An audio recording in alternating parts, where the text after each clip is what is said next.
안녕하세요. 남들이 부러워할 만한 직업을 가진 40대 초반 남자입니다. 저는 어릴 적부터 영웅이 나오는 만화나 영화를 좋아했어요. 항상 주인공이 악을 무찌르고 승리한다는 내용이 참 짜릿했거든요. 그렇기에 정의는 언제나 승리한다는 생각이 제 마음에 새겨지게 되었죠. 그런데 살아보니 세상엔 억울한 일을 당하고도 어찌하지 못하는 약자들이 참 많더군요. 대부분의 사람들은 TV 속 주인공처럼 비범한 능력도 특별한 힘도 가지지 못한 평범한 사람들이니까요. 그래서 전 그들을 도와줄 수 있는 변호사가 되었습니다. 특별할 거 하나 없는 저이지만 그런 저라도 누군가에겐 영웅이 되고 싶었거든요. 물론 막상 이 일을 하다 보니 매번 좋은 일만 맡을 수도 항상 승리할 수만도 없었지만 전 지금 이 일에 무척이나 만족해하고 있어요. 그런 제가 의뢰인들이 아닌 사랑하는 제 아내에게 영웅이 된 적이 있었습니다. 지금도 그때 이야기만 나오면 저희 장모님께선 박수를 치며 좋아하시죠. 얼마 뒤면 그런 장모님의 생신인데 무슨 선물을 해드릴까 고민을 하다가 문득 장모님께서 즐겨 들으시던 사연투브 채널이 생각났어요. 그래서 저는 장모님께 깜짝 선물을 드리고자 그때 그 사건에 대한 이야기를 적어 사연 신청을 하게 되었습니다. 저는 서울의 적당한 중산층 가정에서 태어났어요. 아버지는 작은 사업체를 운영하시고 엄마는 평생을 주부로 사셨죠. 저와 2살 차이 나는 여동생은 회사원이고요. 제 여동생은 제 결혼 초반부터 저와 아내가 본가에 가면 아내와 이야기하기를 무척 좋아했습니다. 새언니, 이번 명절에 회사에서 명절 상여금 받으셨어요? 네, 근데 저번 분기 회사 매출이 별로였다고 작년에 준 금액에서 딱 절반으로 깎아서 줬더라고요. 그래도 그게 어디예요? 우리 회사에선 이번에 우리 회사 물건만 살 수 있는 인터넷 복지 포인트로 나눠줬어요. 그것도 고작 3만 포인트요. 어머, 정말요? 아가씨네 회사 사람들 불만 장난 아니었겠다. 왜냐하면 저희 아내 또한 유명 프랜차이즈 본사에 다니고 있던 회사원이었거든요. 저희 집의 평범한 회사원은 아내와 제 여동생 딱 둘이었으니 아내와 가장 말이 잘 통한다면서요. 평범한 회사원의 고충은 같은 회사원만이 알아줄 수 있다나 뭐라나요? 아내는 불평불만이 크게 없는 사람이었습니다. 남의 험담이나 아쉬운 소리도 잘 하지 않았고요. 그건 바로 아내의 가정사 때문이었죠. 연애 시절 아내는 제게 자신의 가정사를 이야기해 주더라고요. 우리 아빠는 포크레인 기사였는데 나 3살 때 교통사고로 돌아가셨어. 고속도로에서 앞차가 졸음운전을 했었대. 엄마가 하는 말로는 원래부터 가난했던 우리 집은 그때부터 더 가난해졌다고 해. 돌아가신 할아버지도 외갓집에서도 우리 집을 도와줄 만한 형편은 못 되셨고. 장인어른이 돌아가신 후 장모님께선 아주 어렵게 어린 딸들을 키우셨다더군요. 당시 아내와 처제의 나이가 고작 3살, 1살이었으니 딸들을 떼어놓고 어디에 일도 다닐 수 없어 장모님은 새빵이 딸린 작은 식당에 취직을 하셨다고 합니다. 거리가 적긴 했지만 그곳에선 아내와 처제를 지켜보며 일을 할 수 있었기에 별다른 선택지가 없었다더라고요. 진짜 엄청 힘들게 살았어, 우리. 나도 유리도 덕분에 철은 빨리 들었지. 엄마가 얼마나 고생하면서 우리를 키우셨는지 눈앞에서 직접 보고 자랐으니까. 식당 일이 끝나면 방에서 다른 부업을 하느라 항상 지쳐있는 엄마한테 난 차마 배고프다고 투정을 부릴 수도 뭔가 갖고 싶다고 떼를 쓸 수도 없었어. 뭐 얘기해봤자 뭐가 달라져? 어차피 엄마는 나한테 해줄 수 있는 게 없어서 속만 상하셨을 거고 난 또 그런 엄마를 보면서 미안했을 텐데 그러다 보니까 어느새 그게 내 성격이 되어버렸나 봐. 다행히 지금 장모님께선 본인의 작은 식당을 운영하며 생계에 문제없이 살고 계십니다. 결혼 초반에 장모님께선 제게 이런 말씀을 하셨어요. 강서방, 혹시라도 날 부양해야 한다거나 하는 부담은 전혀 갖지 말게. 나 조금이나마 내 노후자금 정도는 미리 모아놨어. 더 나이 들어서 내 식당 처분해서 돈을 마련해도 되고, 우리 유리도 공무원 하면서 자기 밥벌이는 충분히 하고 있으니까 처가 걱정은 전혀 하지 말고 자네랑 여진이 둘이서만 잘 살아. 저 그런 부담 안 가지고 있어요, 장모님. 그리고 처가 댁이 어려우면 사위로서 당연히 도와드릴 수도 있는 거죠. 그런 말 말어. 자네 몰라도 자네 부모님은 걱정하실 수도 있잖아. 가난한 처가 만나서 아들이 혹시 고생이라도 하면 어쩌나 하고 말이야. 그러다 보면 며느린 우리 여진이가 영 예뻐 보이기만 하진 않으실 거고. 물론 자네 부모님이 그런 분이라는 게 아니라 내 노파심에 그냥 하는 얘기네. 엄마, 왜 또 그런 얘기를 해? 아무도 그렇게 생각 안 해. 우리 시부모님 그런 분 아니야. 편견 없고 좋으신 분들이야. 나도 안다. 상견례 때 사돈 어른들 뵙고 나도 참 좋은 분들이라고 생각했어. 다만 강서방, 자네 집안하고 우리 집안이 경제적 차이가 나다 보니까 엄마 된 사람으로서 자꾸만 괜한 걱정이 생겨서 그래. 혹시 우리 여진이가 돈 없는 집 딸이라고 무실당하진 않을까, 이런 걱정 말일세. 그러니 강서방, 모쪼록 자네 부모님께 우리 여진이가 밉보이는 일 없도록 가운데서 자네가 잘 좀 해주게. 내 이렇게 부탁하네.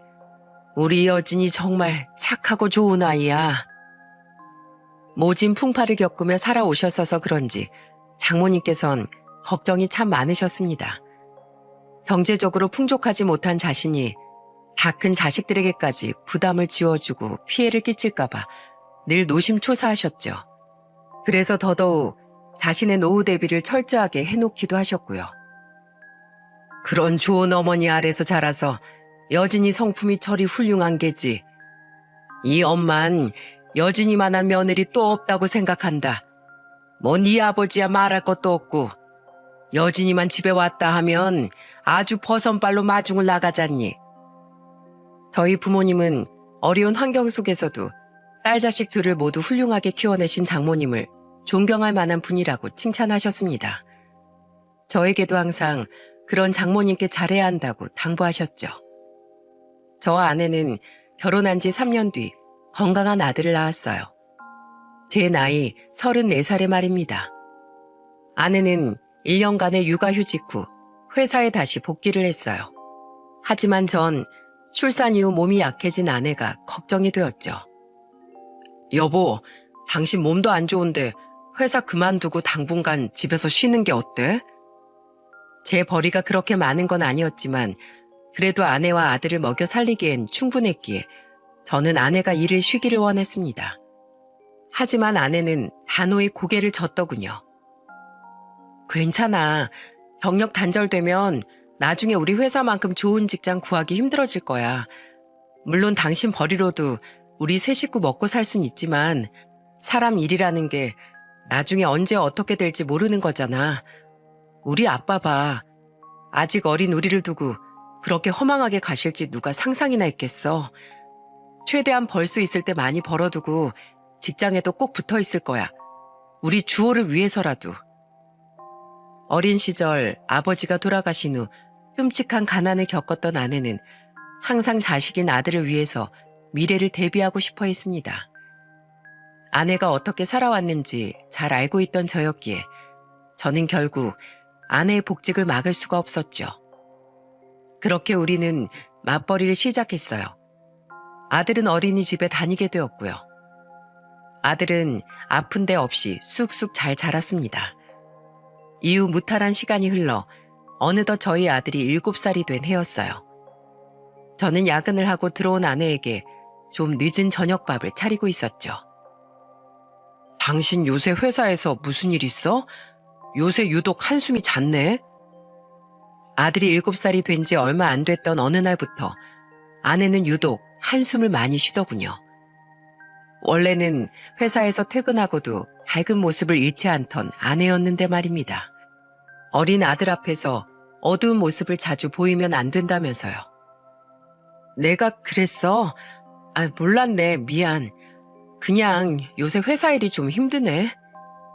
깜짝 놀랐습니다. 생전 푸념 한 번 없던 아내 입에서 힘들다는 말이 나오다뇨. 저는 아내에게 볶음밥을 가져다 주며 물었어요. 왜, 요즘 일이 많아? 그러고 보니 당신 요새 야근도 잦고 심지어 회식까지 잦던데. 그냥 세상에 직장 다니면서 안 힘든 사람이 어디 있겠어. 별일 아니야. 생전 힘들다는 소리 한 번 안 하던 당신이 힘들다니까 걱정되잖아. 정말 별일 아니야? 그냥 나도 나이가 들어서 그런 거지. 아, 힘난다. 회사 일이 좀 힘들면 어때? 집에 돌아오면 이렇게 남편이 근사한 저녁밥까지 차려주는데. 아내는 제가 만들어준 볶음밥을 한 숟가락 크게 뜨며 가장되게 웃어 보이더군요. 저는 그런 아내를 근심스럽게 바라보았죠. 아내가 절 걱정시키지 않으려 애를 쓰고 있다는 걸 잘 알고 있었으니까요. 그렇게 2달쯤 지났을까요?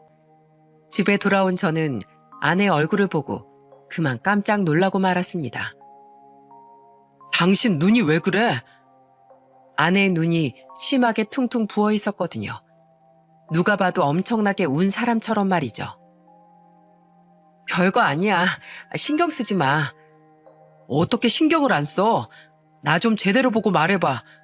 당신도 방금 퇴근했다며. 그럼 회사 일일 거 아니야? 회사에서 무슨 일이 있었길래 이렇게 눈이 퉁퉁 부을 정도로 울었어? 아내는 제게서 얼굴을 돌리려고 애를 썼지만 그런다고 제가 이미 봐버린 아내의 눈이 가라앉을 리가 없었죠.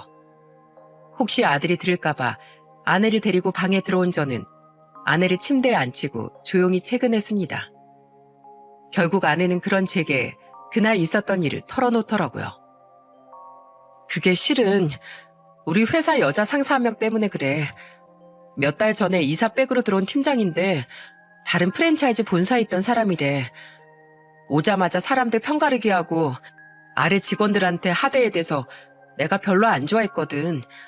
그렇다고 내가 무슨 티를 낸 건 아니고 그냥 일적인 대화만 하면서 적당히 거리를 뒀었어.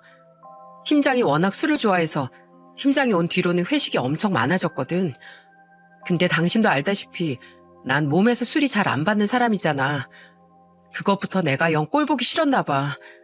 분위기 망친다고. 내가 뭐 술을 안 마신 것도 아니고 너무 어지러워서 잠깐 몇 잔 정도 거절했을 뿐인데 말이야. 그때부터 날 다른 사람들하고 조금 차별하기 시작했는데 3달 전에 일이 한번 터졌어. 팀장이 가맹점 점주들한테도 갑질이 심했었거든. 근데 점주들 불만이 그만 터져버린 거야. 점주들이 의견을 모아서 본사에 불만을 제시한 거지. 내가 예전에 현장 돌아다닐 때 친했던 점주들이 몇 있었는데 그 사람들이 가끔 나한테도 그 팀장에 대한 불만을 엄청나게 토로했었어. 결국 언젠가 터질 폭탄이 터졌던 거야. 아내답지 않게 점점 목소리가 격앙되더군요.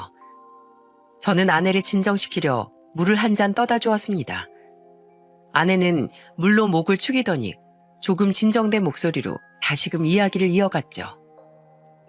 그래서 대책회의를 한답시고 팀장이 팀 사람들을 다 불러 모았는데 회의 중에 팀장이 갑자기 날 콕 집어서 물어보더라. 평소에 그렇게 점주들한테 신임이 두꺼웠다던 김 계장님 의견은 어떠신가요? 하고 말이야. 그 팀장 평소에 나뿐만 아니라 직원들한테 반말하는 사람이거든. 명백히 비꼰 거지. 하필 점주들이 불만을 얘기하면서 팀장이랑 말이 안 통하니까 말이 통하는 나를 불러달라고 얘기했던 모양이야. 원래도 날 안 좋아했는데 그런 일이 있었으니 내가 더 싫었겠지. 그 짧은 순간에 엄청 고민 많이 했어. 내가 뭐라고 대답을 하든 꼬투리 잡힐 게 뻔했으니까. 그래서 그냥 난 잘 모르겠다. 다만 점주님들 화를 누그러뜨리려면 그 사람들의 요구사항 중 최소한은 받아들여줘야 하지 않겠냐. 그렇게 말했지. 솔직히 인간 대 인간으로서 인격적으로 존중해달라는 거, 신메뉴 공지를 재료 발주하고 준비할 시간도 없이 하루 전에 틱 공지해버리곤 재료를 다른 매장에 빌리든 뭘 하든 알아서 무조건 맞춰라. 이런 무리한 요구를 조금만 배제하는 것 같은 요구사항은 들어주기 어려운 일이 아니잖아. 그렇게 빠듯하게 잡힐 일정도 아니었고 자신이 임원들한테 잘 보이려고 멋대로 일정을 앞당겼던 건데 근데 팀장이 나한테 쏠 놈은 납시였다. 그렇게 똑똑한 사람이니 이번 건은 김 계장이 알아서 해결해라. 해결 못하면 불이익 제대로 당하게 해주겠다. 막 그러더라고. 그때 매장들 계속 찾아다니면서 점주들 설득하고 본사 다른 부서 사람들한테 부탁해가면서 본사랑 점주들 양쪽 의견 조율하고 정말 힘들었어. 그래도 어찌저찌 일을 잘 마무리하긴 했거든. 근데 팀장은 그게 더 꼴보기 싫었나 봐.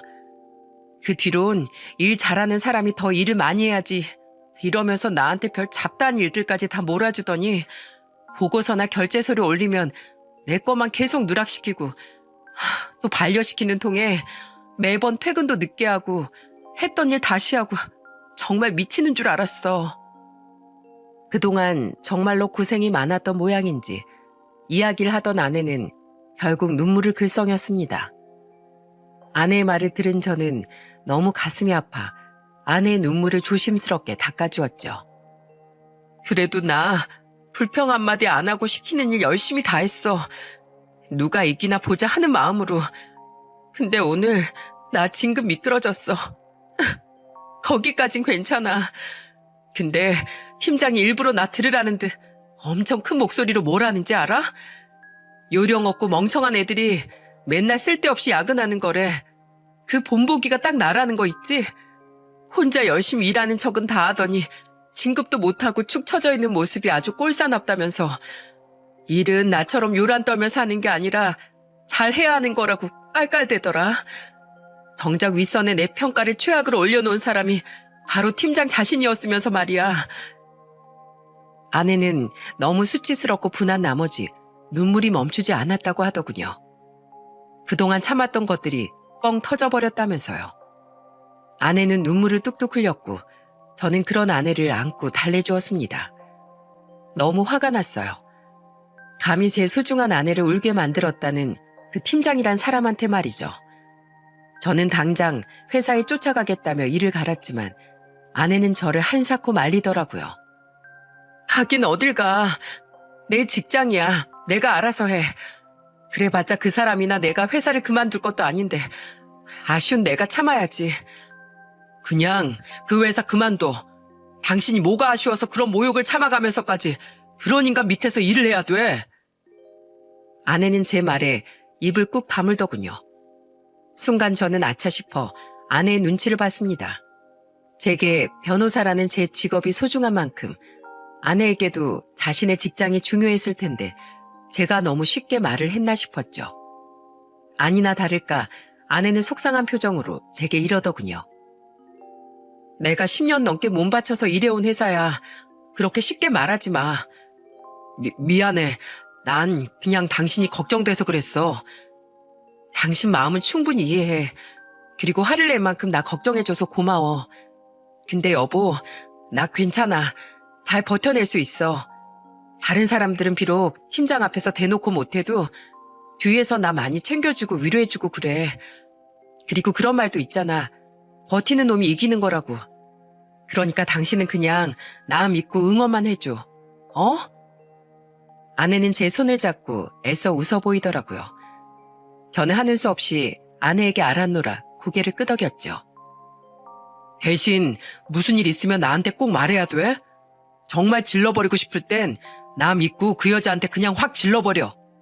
알겠어. 그럴게. 이후 아내는 더욱 비장한 표정으로 회사에 출근을 하더군요. 저는 매일같이 그런 아내를 응원해 주었죠. 그리고 그해 가을의 어느 주말 아침 아내는 분주히 외출 준비를 하고 있었어요. 바로 그 팀장이라는 여자의 결혼식에 가기 위해서 말입니다. 그 팀장 47살이라고 하지 않았어? 여태 결혼을 안 했던 거야? 아니, 10년 전에 이혼하고 새로 재혼하는 거래. 애 하나 있는 남자랑. 근데 결혼식을 또 올려? 요새 재혼할 땐 결혼식 잘 안 하던데. 축의금 거두려고 하는 거라고 본인 입으로 대놓고 말하더라. 회사 사람들한테도 축의 많이 하라고 압박을 주더라고. 하는 수 없이 다들 20씩은 하는 분위기라 나도 하는 수 없이 20만 원 뽑아놨어. 그리고 나 오늘 좀 늦어. 팀장님 신혼여행 내일 모레 떠난다고 오늘 회사 사람들끼리 거하게 피로연하재. 이미 장소도 다 예약해놨다고. 평소에도 회식하며 끝낼 생각을 안 하는 사람인데 자기 결혼식 뒤풀이엔 대체 얼마나 마셔댈지 벌써부터 두렵고 막막하다. 아내는 한숨을 쉬며 구두를 신고 집을 나섰습니다. 아니나 다를까 결혼식은 2시였건만 피로연에 참석한 아내는 밤 10시가 넘도록 돌아오질 않더라고요. 전화를 해볼까 싶었지만 회사 사람들과 함께하는 자리인지라 그조차도 조심스러웠죠. 그렇게 밤 11시가 넘어가자 아내에게서 먼저 전화가 오더군요. 전날 못다한 재판 관련 서류를 정리하고 있던 전 다급히 아내의 전화를 받았습니다. 여보, 주호는 자? 아내의 목소리엔 지친 기색이 역력했습니다. 말투도 약간 늘어진 것이 술도 많이 마신 것 같았죠. 좀 전에 잠들어서 나도 이제 어제 못했던 일 들여다보고 있어. 당신 괜찮아? 술 많이 마셨어? 조금 취한 것 같아. 여보, 조금 있으면 나 여기서 빠져나갈 수 있을 것 같은데 나 좀 데리러 오면 안 돼? 팀장님 남편분도 방금 먼저 들어가셨거든. 너무 피곤하다고. 미안해. 이런 부탁 안 하고 싶었는데 오늘은 나도 머리가 너무 아프고 어지럽다. 아내의 말에 저는 두말할 것 없이 얇은 점퍼를 걸치고 지갑을 챙겨 나갔습니다. 아직 정리할 일이 산더미이긴 했지만 그건 아내를 데려오고 나서 해도 됐으니까요. 다만 빨리 집에 들어와 다시 일을 해야겠다는 생각에 집에서 입고 있던 추리닝을 그대로 입고 나갔죠. 그것이 앞으로 피로연 자리에서 일어날 해프닝의 주범이 될 줄은 상상도 못한 채 말입니다. 저는 술집 앞에 차를 세우고 아내를 기다렸어요. 아내에게 도착했다는 문자를 남기고서요. 하지만 아내는 30분이 지나도 나오질 않더군요. 한참을 기다리던 전 차에서 내려 술집 가까이 다가갔습니다. 마무리가 되는 분위기인지 어쩐지 좀 살펴보려고요. 1층에 위치했던 술집은 통유리로 되어 있어서 내부가 훤히 보였고 날씨가 선선했던지라 가게 문을 활짝 열어놨더라고요. 덕분에 왁자지껄한 내부 소리가 밖으로 고스란히 흘러나왔죠. 슬그머니 밖에서 안을 들여다보니 아내는 고개를 푹 숙이고 있었습니다. 많이 취한 건가 싶어 저는 술집에 들어가 아내를 데리고 나올까 고민하다가 이내 추리닝 차림인 제 자신을 발견했어요. 추리닝을 입고 등장하면 아내가 창피할 것 같아 저는 얌전히 아내를 밖에서 기다리기로 했죠. 하나, 둘. 이야, 박 과장. 추기를 50만 원이나 했어? 저번에 팀장님께서 이사님께 절 잘 말해주신 덕분에 제가 이번에 과장 달 수 있었지 않습니까? 사랑합니다, 팀장님. 결혼 다시 한번 축하드립니다. 밖에서 들여다보니 딱 봐도 누가 팀장인지 알겠더군요. 어깨가 훤히 드러난 원피스를 입고 두툼한 가방에서 축의금 봉투들을 꺼내 대놓고 돈을 세고 있는 사람이 팀장이 아닌 다른 사람일 리가 없었으니까요. 중간중간 발음이 많이 꼬이고 뭉개지는 것이 누가 봐도 술에 잔뜩 취한 상태인 것 같았죠.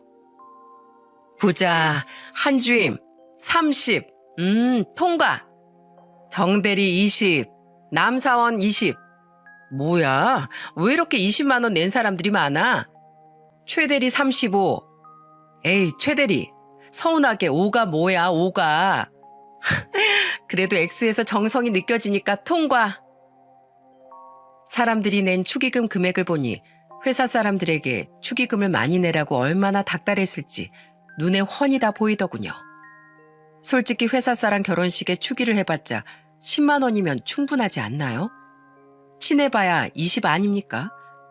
그런데 20만 원을 낸 사람들은 적게 했다고 핀잔을 주고 많이 한 사람들을 대놓고 편애하는 태도가 가히 놀랍더라고요. 심지어 모두가 있는 자리에서 보란 듯이 축의금을 세고 있는 저 뻔뻔함도 말이죠. 그 여자는 축의금 봉투 하나를 집어들더니 이내 한쪽 입꼬리가 씩 올라가더군요. 누가 봐도 명백한 비웃음이었습니다. 그리고 그 봉투에 써져 있던 이름은 바로 제 아내의 이름이었죠. 마지막으로 김 계장 거네. 얼마나 했을라나 보자. 20이네. 쪼잔하긴. 분명 다른 사람들도 20을 한 사람들이 있었건만 그 팀장은 유독 아내의 축의금 봉투를 못마땅하게 보더군요. 자신이 불리자 아내는 그제야 고개를 들어 팀장을 바라보았고 팀장은 아내의 축의금 봉투를 가방에 툭 던져 넣었어요. 그리곤 삐딱한 표정으로 아내를 보며 비아냥대기 시작했습니다. 지금 장난해? 20? 아휴, 진짜 사회생활 못한다. 저러니까 저 연차에 진급에서도 미끄러지지. 여기 20대 사람들 다 찔리지? 조심해. 사회생활 잘못하면 김 계장처럼 되는 거야. 기함을 했습니다.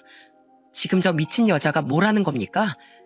팀장은 망신 주려는 의도가 다분한 투로 아내를 비웃고 있더라고요. 아내에게 팀장에 대해 듣긴 했지만 실제로 아내가 당하는 모습을 보니 피가 거꾸로 솟는 것 같더군요. 그런 제 마음을 아는지 모르는지 아내는 익숙한 일인 것처럼 굳은 표정으로 묵묵히 팀장의 이야기를 듣고만 있더라고요. 김 계장, 어제 그제도 야근했다며? 지금 내가 일 많이 준다고 시위하는 거야? 아니면 정말 멍청해서 일을 시간 안에 못 끝내는 거야? 성격도 그렇게 답답한데 일까지 못하니까 내가 널 싫어하는 거야. 일을 못하면 사바사바라도 잘하던가. 세상 고고한 척은 혼자 다 하면서 술자리 분위기도 못 띄워 상사 비위도 못 맞춰. 김 계장 잘하는 게 대체 뭐야? 축의금 20? 나 같으면 앞으로 잘 부탁한답시고 축의금 50은 했겠다. 네가 그러니까 박 과장 같은 훌륭한 직원하고 비교되는 거야. 이 답답아. 에? 세상 불쌍한 척 고개 푹 숙이고 있는 저 꼴 좀 봐. 술맛 떨어져. 에이, 팀장님, 좋은 자리에서 왜 그러실까? 자, 여기 제 술 한 잔 받으십시오. 그래, 이거지. 훌륭해, 박 과장. 자, 다들 잔 들고 건배. 박 과장이라는 사람은 애써 주제를 돌리려는 듯 팀장의 잔에 맥주를 따르더군요. 팀장의 비위를 거스르기 싫었는지 제 아내가 그렇게 면박을 당하는데도 사람들은 팀장을 따라 건배를 외쳤습니다. 저는 애처로워서 아내를 그 자리에 둘 수 없었어요.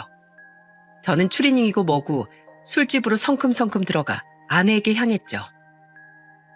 여보, 가자. 여보, 언제 왔어?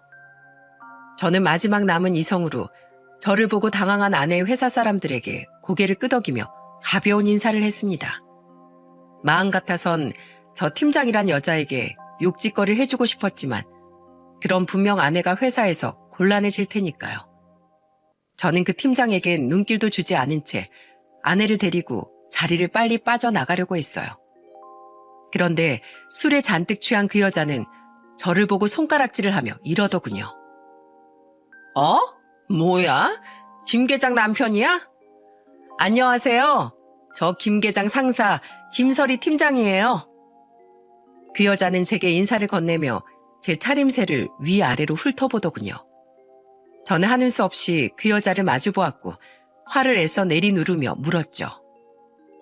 네, 안녕하세요 팀장님. 말씀 많이 들었습니다. 그런데 팀장님, 제 아내를 조금 지나치게 나무라시는 것 같던데 제 아내가 무슨 잘못이라도 했습니까? 네? 그냥 우리 김 계장이 일도 못하고 회사 생활도 잘 못하길래 상사된 입장에서 좀 가르치고 있었어요. 일을 못하면 혼도 나고 해야 일이 늘죠. 안 그래요? 그 여자는 이미 인사불성인 상태였는지 초면인 제게도 거리낌 없이 망언을 내뱉더군요. 주위 사람들도 이건 아니다 싶었는지 하나둘 불안해하는 표정을 짓기 시작했죠. 하지만 술에 취한 그 여자는 상황 파악을 못하고 계속해서 입을 나불거렸습니다. 근데 혹시 차림새를 보니까 남편분 혹시 백수세요? 김 계장, 네 남편 백수 맞지? 맞잖아. 그러니까 회사 사람들 있는 자리 저딴 추리닝을 입고 나오지. 웃겨. 일도 못해, 사회성도 없어. 심지어 남편은 백수야. 김 계장, 진짜 불쌍하다. 저는 이를 악물었어요. 마음속으로 참을 인을 몇 번이고 되뇌었죠. 참고만 있던 아내는 제가 모욕을 당하는 것 같자 표정이 굳어지며 입을 열었는데 저는 그런 아내를 막았습니다. 팀장님, 제 남편은 백수가 아니라 여보, 하지 마.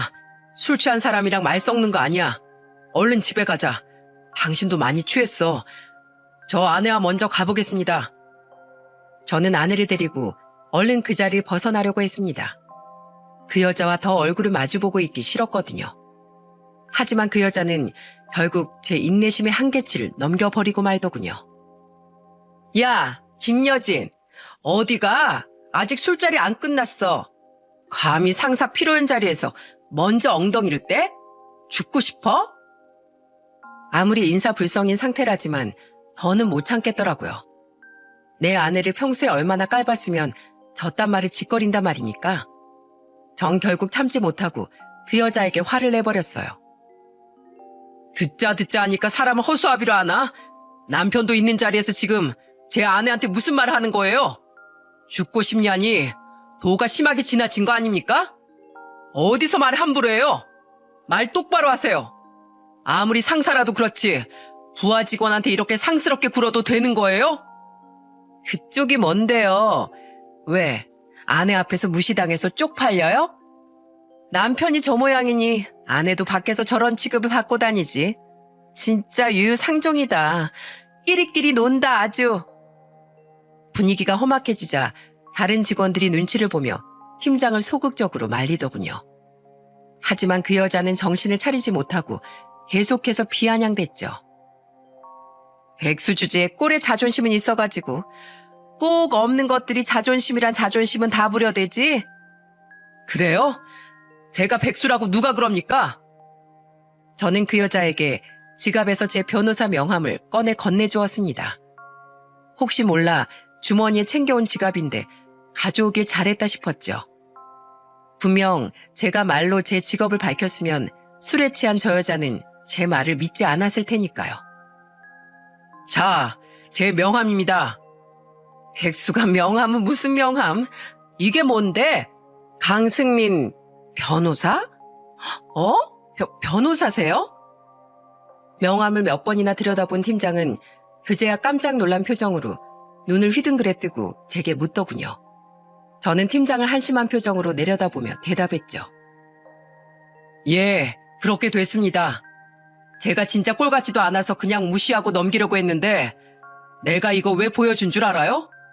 요즘 세상이 어떤 세상인데 당신이 아무리 상사라고 해도 그렇지 이렇게 말로 인신공격까지 합니까? 그 남편까지 싸잡아서요. 이거 명백한 직장 내 괴롭힘입니다. 직장 내 괴롭힘 금지법이라는 게 있는 건 아시죠? 거기 다 당신이 나랑 내 아내한테 한 모든 행동들 모욕죄, 명예훼손죄인 것도요. 내가 당신 당장 고소해버릴 거니까 그렇게 알고 있어.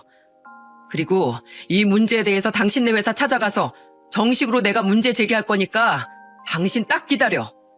어디 세상 무서운 줄 모르고 갑질에 쌍욕까지 하면서 아나무인으로 굴어? 해악질 부리고 싶으면 거울 보고 당신 자신한테나 해. 아니, 그게 아니고요, 선생님. 아니, 변호사님, 제 말 좀 들어보세요. 그 여자는 갑자기 공손한 말투로 어버버거리더군요. 다른 사람들은 모두 꿀먹은 벙어리가 되어 있었고요. 듣긴 뭘 들어요? 여태 귀가 썩어 들어갈 정도로 당신 그 썩은 내 나는 말들 다 듣고 있었는데 모레 회사에서 봅시다. 여보, 가자. 그 여자는 갑자기 꼬리를 내리고 저를 붙잡으려고 했어요. 하지만 얼마나 술에 취한 건지 저를 따라오다 다리가 꼬인 그 여자는 헉 소리를 내며 그대로 바닥에 자빠져 버리고 말았죠. 저는 그런 그 여자를 무시한 채 아내를 데리고 그 술집을 나왔습니다. 여보, 미안해. 나 때문에 당신까지 이런 모욕을 당하게 해서. 술에 취한 아내는 평소보다 감정이 격앙됐는지 집으로 돌아오는 내내 차 안에서 펑펑 울었습니다. 저는 한 손으로 아내의 손을 잡고 아내를 달래주었죠. 괜찮아, 여보. 난 오히려 당신이 더 대단하다고 생각해. 저런 말을 들으면서도 우리 주호 생각해서 꾹 참은 거잖아. 어떻게든 회사에서 버텨보려고. 나한테 그러는 거야 참을 수 있지만 당신한테까지 그랬으면 안 되는 거잖아. 아까 왜 날 막았어? 당신이 왜 나 대신 욕바지를 하냐고. 욕바진 무슨. 당신 아까 못 봤어? 내 말에 그 여자 꼬리가 팍 꺾인 거. 그러니까 울지 마. 내가 꼭 그 여자 가만 안 놔둘 거니까. 아내는 제가 아무리 달래도 제게 미안하다며 울음을 그치지 못했어요. 결국 저 또한 그동안 아내가 감내했을 수모와 모욕을 떠올리며 함께 눈물을 흘렸죠. 다음 날인 일요일, 저는 생각이 많아 보이는 아내를 보며 함께 고민에 빠졌습니다. 앞으로 아내의 회사 생활이 나아지기 위해 제가 어떻게 해야 할지 말이죠. 팀장을 확 고소해버리자니 이사가 뒷배로 있는 그 팀장과 계속 일을 해야 할 아내가 걸렸어요. 그뿐인가요? 아무리 그 팀장이 잘못했다고 하더라도 회사 상사를 고소해서 처벌받게 한 직원이라는 딱지가 계속해서 아내를 붙어 다니겠죠. 까탈스러운 직원을 반길 회사 임원진은 별로 없을 테니까요. 그렇다고 그 팀장을 그냥 두자니 앞으로 아내를 괴롭히지 않을 거라는 보장도 없고 무엇보다 그 팀장을 가만두고 싶지 않았습니다. 너무 괘씸해서 말이에요. 계속 고민하던 전 그날 저녁 드디어 비책을 생각해냈어요. 그리고 저는 다음날 아침 정말 올 거냐며 묻는 아내에게 제가 계획한 일을 들려주었죠. 저는 아내가 출근한 지 1시간 뒤 멀끔한 정장을 차려입고 아내의 회사로 출발했습니다. 제 사무실에는 미리 하루 휴가를 신청해뒀으니까요. 저는 아내의 회사에 들어가자마자 아내가 소속된 부서의 위치를 물어 찾아갔습니다. 제가 사무실에 들어가니 저를 발견한 직원 몇몇이 자기들끼리 소근거리더군요. 저에게 눈인사를 하는 직원도 있었고요.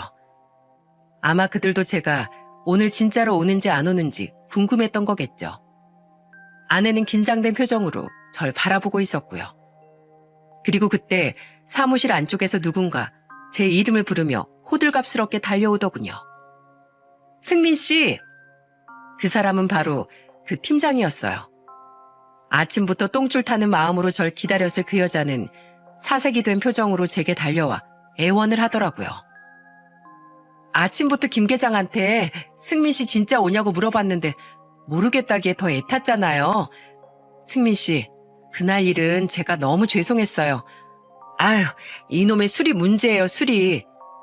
제가 원래 김 계장한테도 그렇고 남한테 그렇게 못된 사람이 아닌데 술에 취해서 그랬어요. 진짜예요. 믿어주세요. 저 전 회사에서 잘리고 이 회사 정말 어렵게 들어왔거든요. 제발 한 번만 봐주세요. 저 남편이랑 서로 조건 보고 재혼한 거라 결혼하자마자 잘리면 남편하고 사이도 어떻게 될지 몰라요. 네? 저 어제 정말 반성 많이 했어요. 저 다신 김 계장, 아니 여진 씨 2번 다신 괴롭히지 않을게요. 제발요. 그래요? 제가 당신 말을 어떻게 믿죠? 저는 최대한 거만한 표정을 지으며 그 여자를 내려다보았습니다. 그 여자는 거의 울 듯한 표정으로 똥마려운 개처럼 안절부절 못하고 있더라고요. 제 말에 그 여자는 조금의 희망이 보인다고 생각했는지 눈알을 마구 굴려대며 매달리더라고요. 제가 어쩌면 될까요? 각서라도 쓸까요? 그거 좋네요, 각서. 여기 휴게실이 어디죠? 휴게실이요? 저긴데 휴게실은 왜요? 각서 쓴다면서요. 당신이 각서를 쓰면서 말로 읊으면 제가 그걸 음성 녹음으로 남기겠습니다. 확실한 증거를 남겨야죠. 왜요? 싫어요? 아유, 아니요. 얼른 이쪽으로 오세요. 각서든 녹음이든 뭐든 다 할게요. 그 여자는 저를 황급히 휴게실로 안내했습니다. 그리고 저는 휴대폰 음성 녹음 기능을 켜고 종이와 펜을 가져온 그 여자에게 제 말을 그대로 따라하며 종이에 옮겨 적으라고 시켰죠.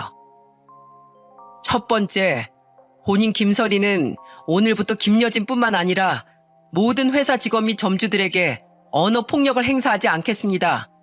두 번째, 본인 김설이는 오늘부터 그 누구에게도 과도하고 불합리한 업무 지시를 내리지 않겠습니다.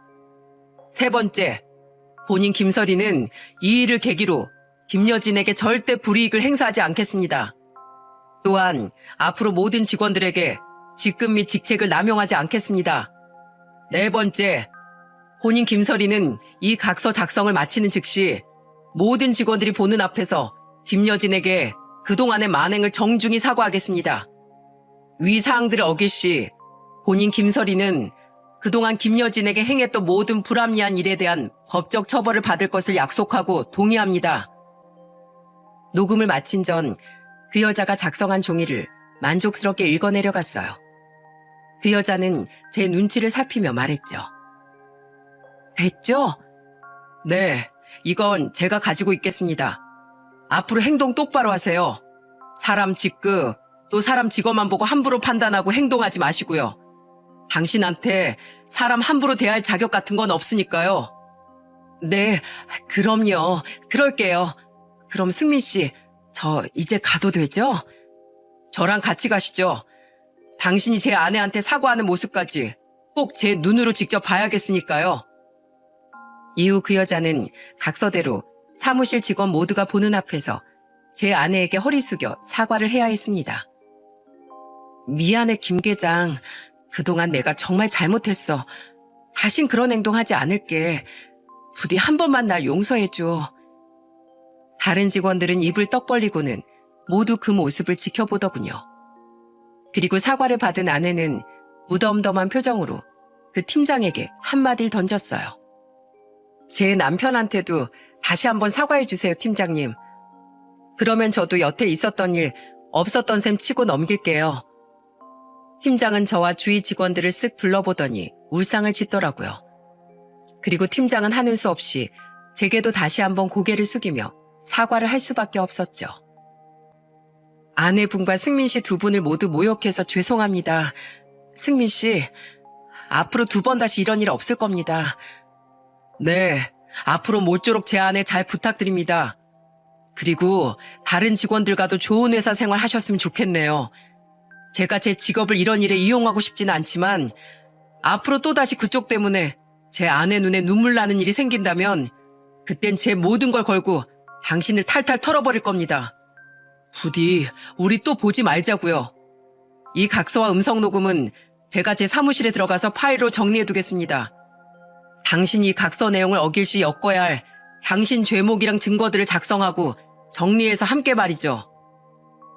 저는 일부러 대표와 임원실이 있는 위층을 한번 쳐다보고는 유유히 발길을 돌려 그 회사를 나왔습니다. 안녕히 가세요, 승민 씨. 아니, 강 변호사님. 그 여자는 끝까지 제 비위를 맞추려 제 뒤통수에 대고 인사를 하더군요.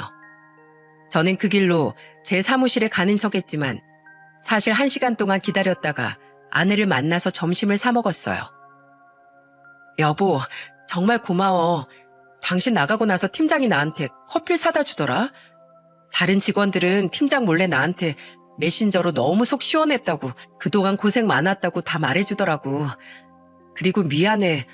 내일인데 내 스스로 해결하지 못해서. 그런 말 마. 내 아내는 내가 지켜줘야지.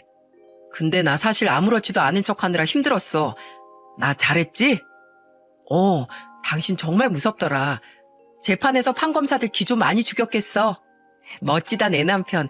정말 든든해. 제가 너스레를 떨자 그제 아내는 까르르 하고 웃었습니다. 아내의 웃음을 보자 기분이 좋아진 저는 아내 입에 돈가스를 한 조각 넣어주었죠. 그렇게 1년이 지난 지금 그 팀장은 아직까지도 아내의 눈치를 보며 아내에게 잘해주고 있다고 합니다. 소문이 퍼져 회사 임원진들이 알게 되긴 했지만 문제가 공론화되진 않았으니 이사라는 사람이 팀장을 따로 불러 경고를 주었다더군요. 그 뒤로 팀장은 더더욱 기가 죽어 다니고 있고요. 와, 대박이다, 오빠. 우리 회사에도 좀 와줄래? 우리 회사 본부장 진짜 재수 없는데 나랑 내 남편은 사내 커플이라 그런 일은 꿈도 못 꿔. 설날에 이 이야기를 들은 여동생은 진심으로 부러운 표정으로 아내에게 박수를 쳐주었어요. 엄마는 그런 일을 겪으면서 얼마나 힘들었겠냐며 아내를 보고 눈물 지으셨고 아버지는 이렇게 중얼거리시더군요. 내 회사에도 그런 놈이 있는지 한번 알아봐야겠어. 윤 과장 그놈 평판이 별로인 것 같던데. 모쪼록 윤 과장이라는 사람이 오명을 쓴 것이길 바라며 저는 아버지에게 사과 한 쪽을 건네드렸습니다. 아내의 이야기를 부러워하긴 처제도 마찬가지였어요. 회사원이든 공무원이든 어느 조직에서나 행동 수위의 차이가 있다 뿐이지 진상 상사는 한 명씩 꼭 있기 마련인가 보더라고요. 마지막으로 장모님께선 박수를 치며 좋아하셨습니다. 실컷 웃으신 장모님은 제 손을 잡으며 이렇게 말씀하셨죠. 고맙네, 강서방. 정말 고마워. 자네가 우리 여진이 옆에 있어줘서 내가 얼마나 든든한지 몰라.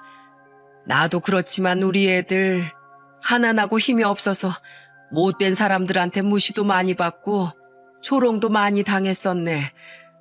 애들이 그런 꼴 당하는 걸 보면 내가 쫓아가서 뒤집어 엎고 오긴 했지만 날이 갈수록 우리 여진인 나한테 그런 얘기를 일절하지 않았으니 오히려 내 속이 더 까맣게 타들어갔지.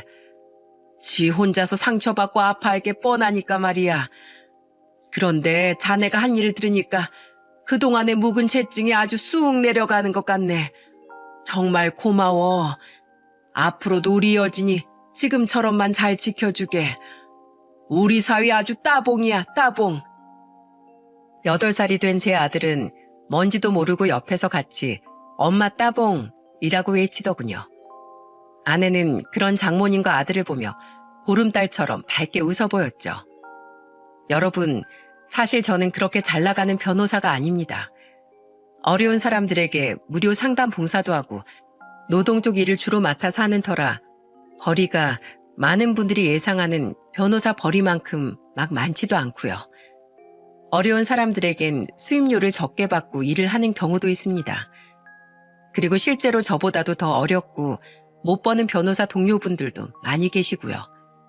변호사라는 직업이 흔해졌다 보니 누구나 다 많은 돈을 버는 것도 아니고 변호사라는 이름 뒤에 숨겨진 고충도 그만큼 많죠.